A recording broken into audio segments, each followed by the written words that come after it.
Okay, welcome to the Wednesday night team gets results call. My name is Blair Arnn. I have the pleasure to host tonight. Dawn and Nancy are at the Prairie Optimum Tour in Winnipeg right now, and we have the incredible pleasure to have Blue Diamond John Haremza here, one of the legends of network marketing industry.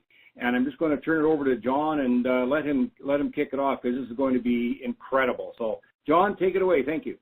Okay, well, thank you. Good evening, everyone. Excited to be on the Team Get Results call here, filling in for Don. I've been participated on this call a few times with Don. I've always enjoyed that. And, of course, as many of you know, he is in Winnipeg tonight doing an event and just came out of Regina. And before that, it was Saskatoon, kind of touring through Canada. And I think tomorrow night he is going to be in Kenora. So he is hitting the road and just the results, the new people, what's happening. I hope you guys are each feeling that and feeling that energy and excitement. Then later in July, the end of July, first part of August, myself and Dave Jordan, possibly Don or Peggy or somebody else may join us.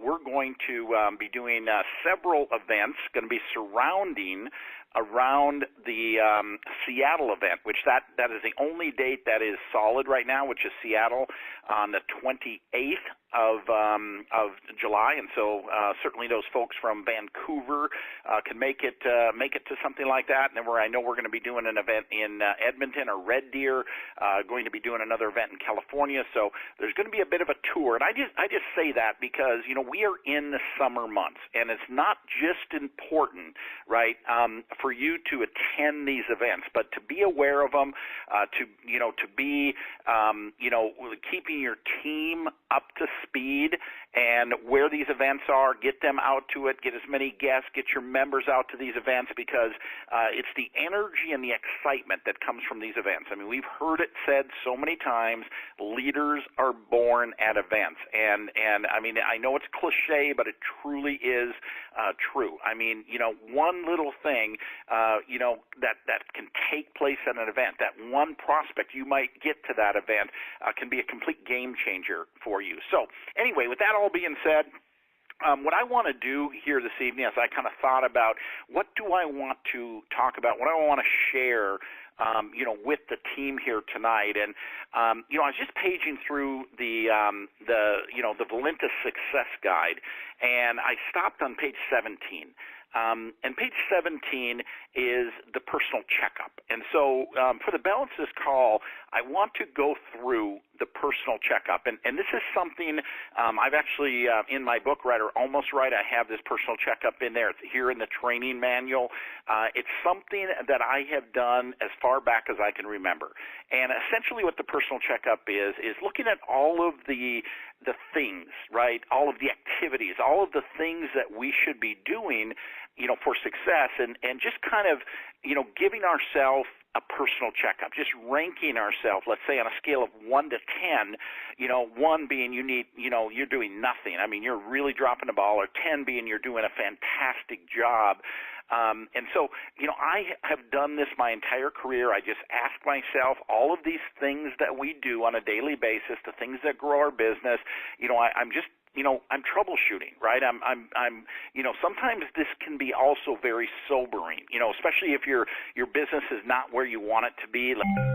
Frustrated, and you want to drill down. You want to find out, okay, what's going on in my business? Where can I improve? And of course, it's always also good to ask yourself that question: what am I doing good? Right. So let's just talk about one thing right off the bat, and that is everything you do, folks. This is important. Everything you do in this business sets an example of what others think they have to do.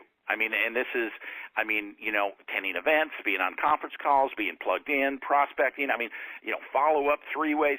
Every, thing we do, everything we do sets that example of what others think they have to do, okay? And so, one of the things that you can do, right, is set a better example, right? So on a scale of 1 to 10, just asking yourself, okay, as we look at all the things that we do on a daily basis to grow our business, that DMO or whatever it is, what kind of example am I setting, right? I mean, if you were your upline, would you be impressed with what you're doing, or would you be disappointed, right?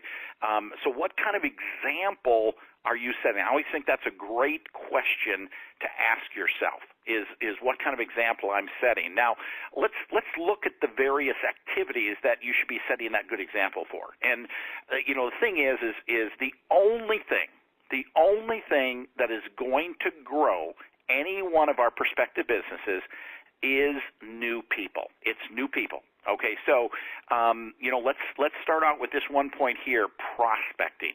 Okay, how am I doing in the area of prospecting? Am I consistent in my prospecting? Or, do I go out there and get 3 people, that I'm prospecting, and I ride those 3 people for 60 or 90 days trying to get them into business? When you're prospecting, the key is to have so many people looking that it creates a sense of urgency. It creates a fear of loss. So how am I doing in this area of prospecting? And again, this can be, the thing about prospecting is it literally only takes minutes to prospect, and prospecting is stimulating that interest, making that introduction, creating an excitement within someone where they're anxious to review the link, anxious to be on the call. So, and now with the new Ditto Touch and the presentations, like the optimum presentations through Ditto Touch, of course, now here's the key. Here is the key to positioning any tool. And that's another question you want to ask yourself. How am I doing in the tools department? Do I have the tools? Do I know what the tools are? Do I know when to use the tools? How am I doing with the various tools that we have? Ditto Touch, great tool in our business, but the key, or the key to making a tool work, right, is positioning in it. It's the positioning of the tool. See, it's not enough just to send out a bunch of links. See, it's that brief introduction. It's setting it up, right? It's setting it up. It's telling somebody, you're not going to believe this, right? I just got involved in something, and I can't wait to share it with you. It's creating a curiosity, it's creating curiosity, a sense of urgency, a fear of loss, creating an excitement towards and an anxiousness towards wanting to receive that link, wanting to receive whatever that tool is, so they review it, right? If you don't position a tool properly, it never gets looked at, right? You need to create that sense of urgency, create that fear of loss, create some importance to it, right? And so, just in review here, prospecting. So how am I doing in the area of prospecting, right? So the next question would be, how am I doing, in the tools that I'm using to prospect? Am I using them? Again, thinking as you go through all of this, or as I go through this, remembering that everything we do sets an example of what others think they have to do. If you're not prospecting, if you're not following up, if you're not using tools, guess what? Your team's not going to be. You just always want to keep that in your mind, is what kind of an example am I setting? Very, very important. So the next thing that we want to look at is follow-up, right? I mean, the fortune is in the follow-up. So how am I doing in the area of follow-up? And this is where so many people drop the ball. They'll get people interested, and then they'll drop the ball in the follow-up. Maybe they're afraid that they're going to pressure somebody, or maybe they don't know what to say, or maybe they're just a procrastinator.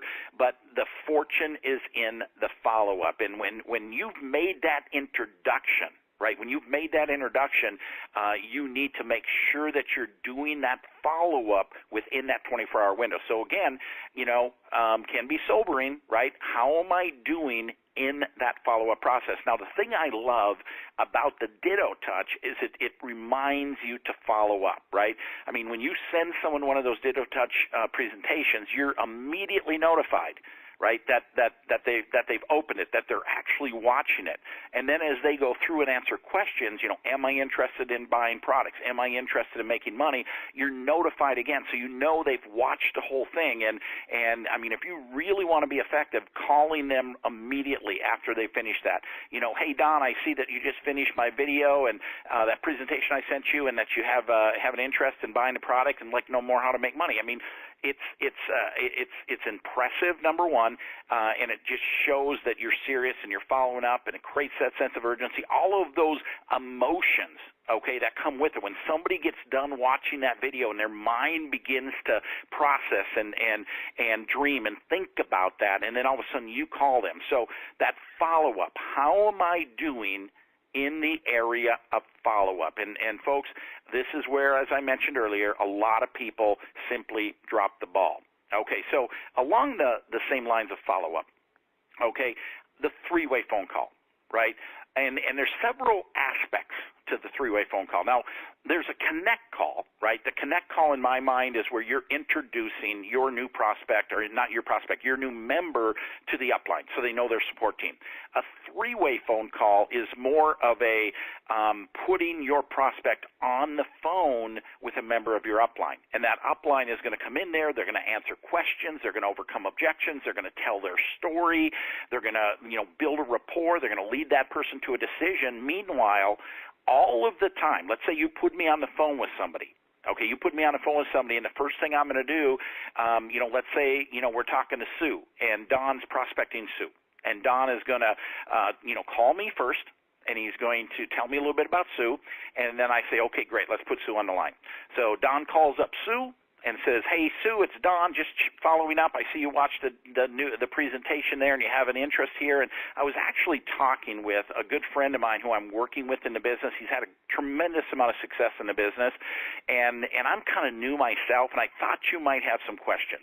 I hope you don't mind I've got him on the other line. Okay, that's one way of doing it. The other way to do it is I was just talking to, my sponsor, somebody that I work really close with, has had great success in the business. I was telling him about you, and he wanted to say hi, so I thought we'd give you a call and see if we could catch you. John, are you there? Boom, I take the call over. And now I'm like, hey, Sue, how are you doing? Don's told me an awful lot about you. Excited to talk with you a little bit. But if you wouldn't mind, Sue, although Don shared some things about you, I wouldn't mind, having you tell me a little bit about yourself. And so if you can see, one of the mistakes that people make in the area of three-way phone calls is they preach at people. They talk too much, right? If you can get your prospect talking, the way you get your prospect talking is asking them questions. The way you get your prospect talking is asking them about themselves, right? So it's always the first thing I do. So, Sue, if you wouldn't mind, tell me a little bit about yourself. Now, I'm listening. I'm listening for what might not be right in her life, where she's frustrated, what's really going good. I'm listening to what she's saying, and I may ask some additional questions in that process. And then what am I going to do? I'm going to say, Sue, really, I appreciate that. That's fantastic. I think you're going to really, once you learn, understand what it is we're doing here, I can tell you, based on what you share with me, you are going to get excited about this. But let me tell you, Don, Sue, a little bit of what's happened to me in the business. Now I'm going to tell my story, and I'm going to answer questions. I'm going to overcome objections. I'm going to lead that person to the next tool. Maybe, hey, we've got a call coming up tomorrow night, Thursday night. We got a call. We do them Tuesdays and Thursdays. Maybe you can join us there. Maybe let's get together for coffee. I'm going to help lead that prospect to that next tool or to that positive decision. But folks, here is where all of the magic happens, is as I'm doing this, all of the, everything I am saying, all the interaction that's taking place is going through Don's ears into Sue's ears. So Don learns as I share the information with Sue. This is where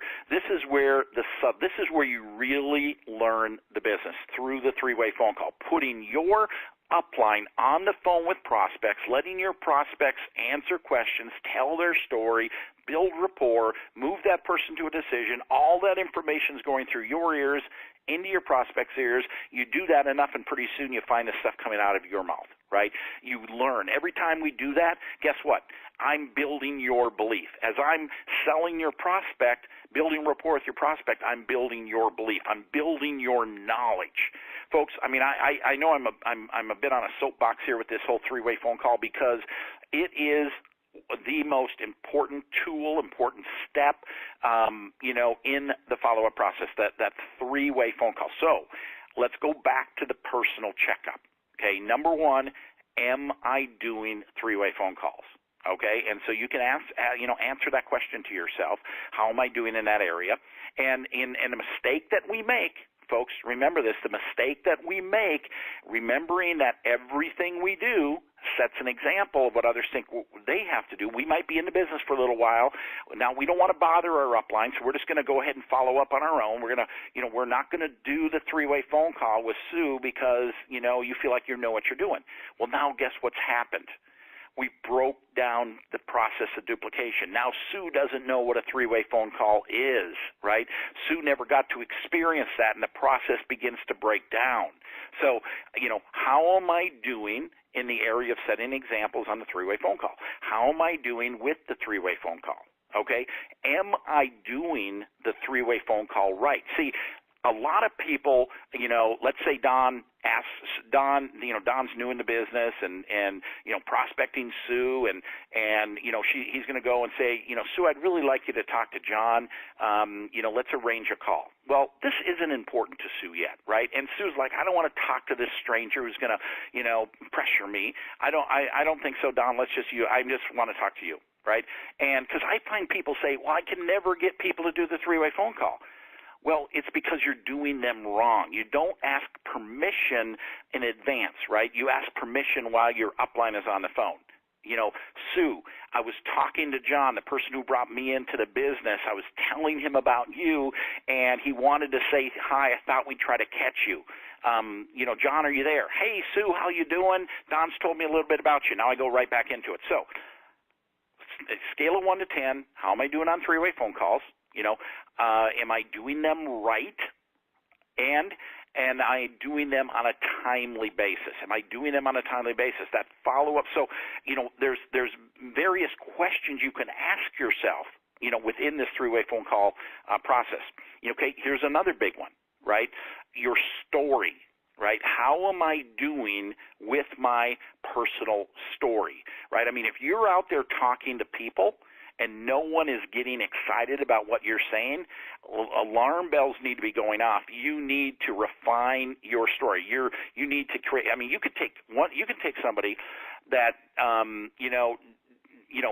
just rambles on, tells a story that is not capturing someone's imagination, and they'll come back to you and say, hey, no one's interested in in my business.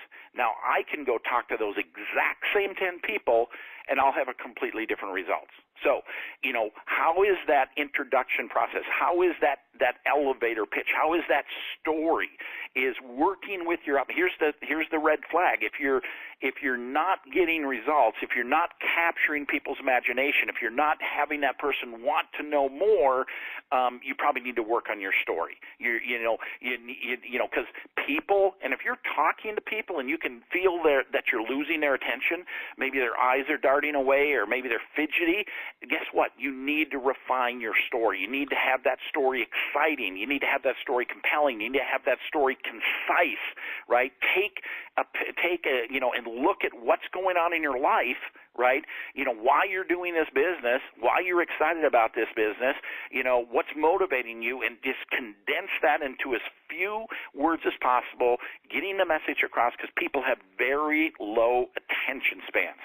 I mean, I see people just ramble on and on and on to try to get to an actual point. Get to the point, create that energy and excitement. So, once again, we revert back to the personal checkup. How am I doing with my personal with my story? Is it compelling? Is it getting someone's attention? Is it creating that interest? And if you can do better, if you can refine that, I mean, that's a really great place to start, right? Is getting that story. Okay. Another thing that we just have to do is we have to constantly be building our list. We need to constantly be building our list. And the thing about a list is you should continually to constantly add to the list. And the key to that list is not prejudging. Right? The key to that list, make it long and strong. We don't have the magic wand to wave over the top of somebody and say who will or who won't be interested in the business. We need to give everybody that opportunity to say no on their own, right? But here's the thing, is if you talk to someone 90 days ago and, they weren't interested, okay? Several things could have happened, okay? One is you may have had a bad story, right? Two is you did a terrible job, right? Three is the timing just wasn't right for them. Right, the timing just wasn't right for them, and it wouldn't matter what you said. They were distracted with something else going on in their life, or their job was going great, and they just had no interest in anything. Right, so but here's the thing: all of those things can change. Right, you get better, your story gets better. The timing of that prospect changes. So every 90 days. That person you've talked to that said no, look at that person as a brand new prospect, right? So you got to constantly be going back and touching base because things change. You could go back and say, Sue, about 90 days ago I shared with you a little bit about Valentis, something I was getting involved in, and I got to apologize because I just didn't know what I was talking about, but I do now. And let me tell you what's happened in the last 90 days. That you need, see, when you come across with posture, when you come across with conviction and belief, right, you get people's attention. And so, that's always a good thing. And let's just talk about what I just mentioned, belief, right? How am I doing with my belief? How am I doing with my belief, right?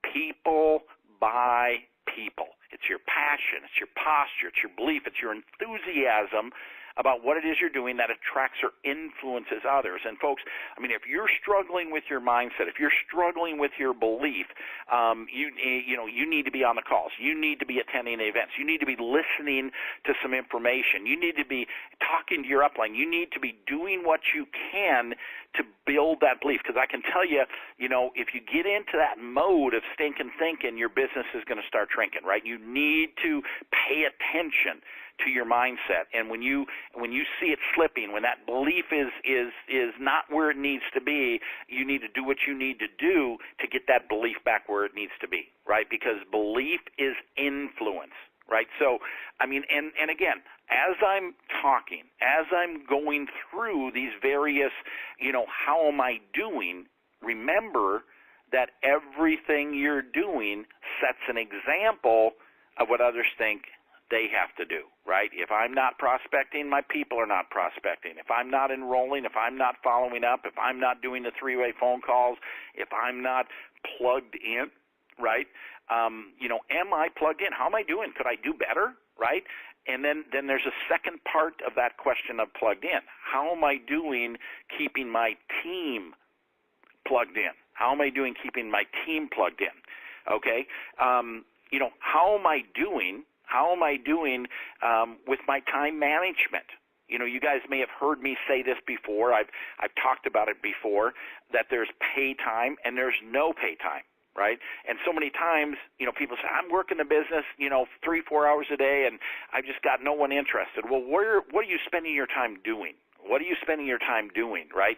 So, how am I doing with my time that I have for the business? And if you're ever asking yourself the question, you've got time to work the business, and you're ever asking yourself, what should I be doing? Okay, have this as kind of the default. Have this as the fail-safe. Okay, I'm going to prospect, right? If you've got some extra time, or you've got time set aside to work Valentis, and you're trying to say, what should I be doing? It's prospecting. Again, prospecting, is the only thing, new people, only thing that's going to grow any one of our any one of our prospective businesses. So, all of these things, and I got a list here of, how am I doing with my DMO? Do I need to refine my DMO? How am I doing with my why, right? Your why are your goals. Here's a secondary question to your why, to your goals. Are you cultivating it? Right? Are you cultivating your why? Are you cultivating your goal? Now, what do I mean by cultivate? What I mean is, when you establish a why, when you establish a goal, you're excited. You're emotionally excited and attached to, what that goal might look like, what your life would look like when accomplished, right? It's exciting. And then we don't think about it again, right? The way you cultivate a goal is you put it in writing, and it doesn't need to be complicated. It doesn't need to be. It could be a Post-it note, right? It could be on your bathroom mirror. It could be on your screensaver. Don't overwhelm. You just need to get the essence of your why down. Now, here's the cultivation. The cultivation is reviewing it every morning and every night. See, folks, every time you do that, guess what happens? It brings back that emotion. It brings back that emotion when you initially, develop that why, set that goal. Daily cultivation, right? Builds that, keeps that, and as Earl Nightingale says in The Strangest Secret, we are what we think about. Or Napoleon Hill in Think and Grow Rich. Whatever the mind can conceive and believe, it will achieve, right? That you would not have had a thought unless you were capable of its accomplishment. Well, where people drop the ball is they don't turn it into a passion, right? That is where the magic, when you're passionate, think about that, folks. If there's anything you've ever been passionate about, meaning you wake up thinking about it, you dream about it, you daydream about it, you think about it during the day. It's constantly on your mind. Well, your subconscious is constantly going to work, but the same is true if you're thinking about the wrong things. If you're thinking about stress and anxiety and frustration and fear and anger and all these other types of emotions, well, guess what? That becomes a self-fulfilling, prophecy as well. What are you thinking about? Right, you guys have heard me talk about that scenario of a farmer's land, where nightshade, a deadly poison, or corn, something that's good, right? And which are you watering? It lives in both of us. Which are you watering? Which are you taking care of? So, I'm gonna go ahead and close out here. We're running out of time, but folks, this particular topic is so powerful. This personal checkup, can be sobering, but asking yourself, okay, how am I doing? How am I doing with the example I'm setting? How am I doing in my enrollments? How am I doing in my prospecting? How am I doing in my follow-up? How am I doing with my three-way phone calls? How am I doing with events? How am I doing in support of my team, right? Asking yourself the question throughout this whole process is, hey, I'm setting in it. Whatever I'm doing, I'm setting that example of what my team should be doing, right? So what kind of example are you setting? Well, folks, listen, we're out of time here. I hope that this didn't, number one, overwhelm you, but I hope it, got you excited about what we've got going on here at Valentis, where we're going, and maybe, a little bit of that personal checkup. You can make a few little adjustments that can make a big difference in your business. So anyway, we'll look to hear from you again, see you somewhere, and be on another call. A lot of exciting things happening. Let's take advantage of these summer months. Remember, money never sleeps, right? People want to make money. They want to feel better. They want to lose weight. And it doesn't matter what the day, what the time of the year it is. They want that, and we have the answer. So with that, everybody, good night, and we'll talk to you again soon.